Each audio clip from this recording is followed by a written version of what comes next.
I read 6 books in July, so let's talk about them. And please ignore that it is nearly the end of August. I've been away, so we're going with the better late than never mentality. The first book I read was Skipshock by Caroline O'Donoghue, and this was a book that I was gifted by Walker Books when I went to the book launch. This is a YA time travel sci-fi fantasy book, and I feel like this is one of the most unique stories I've ever read. In this world, the further north you are, the faster time passes and the shorter the days, and the further south you are, the slower time passes and the longer the days. It did take me quite a while to get into this, but I loved how creative it was, and I felt like it had a really strong ending, so it definitely left me wanting more. I didn't love the romance element, I'd have kind of preferred if they just stayed friends, but overall I did enjoy this. I rated it 3.5 stars, and I'll definitely be continuing the series when the next book comes out. I then read Swift and Saddle by Lila Sage, and this is the second book in the Rebel Blue Ranch series, and I absolutely loved this book. This is Wes and Ada's story, and I just love them both so much as characters. This was a super quick read, I absolutely flew through it, and I will say I definitely preferred this one compared to the first book in the series. I rated it 4.5 stars. Then I read one of my most anticipated releases of the year, Atmosphere by Taylor Jenkins Reid. And you guys, this is currently my favourite book of the year so far. I always knew I was going to enjoy this. I find space fascinating, and Taylor Jenkins Reid is one of my favourite authors. But the way this made me feel all of the emotions, I laughed, I cried, honestly, this is just so well written. I personally think this is Taylor Jenkins Reid's best book so far, and that is saying something because I loved Carrie Soto is Back. Needless to say, this was a 5-star read. Then we jumped back to the Rebel Blue Ranch series with Lost and Lassued by Lila Sage. This is Teddy and Gus's story, so it's kind of an enemies to lovers storyline. Teddy was such a strong, independent, caring woman, and Gus was such a loving, hard-working single dad. There was a really great dynamic between these two.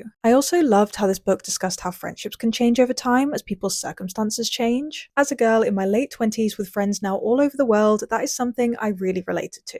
This series is really hit after hit. I rated this one 4 stars. I then moved on to Problematic Summer Romance by Ali Hazelwood. She is my favourite author, so this was another highly anticipated release for me. This is an age gap romance between Maya, who is Eli's little sister in Not in Love, and Connor, who is Eli's best friend. I will say, I liked how Ali handled the age gap and the potentially problematic aspects of it. I thought it was well discussed. I also loved Maya. I thought she was fiery and witty, and there was such great banter between her and Connor. I did find it a little bit slow, and I was almost hoping for a little bit more conflict or drama. It was very smooth sailing. So this wasn't my favourite of Ali Hazelwood's books, but I still enjoyed it and I rated it 4 stars.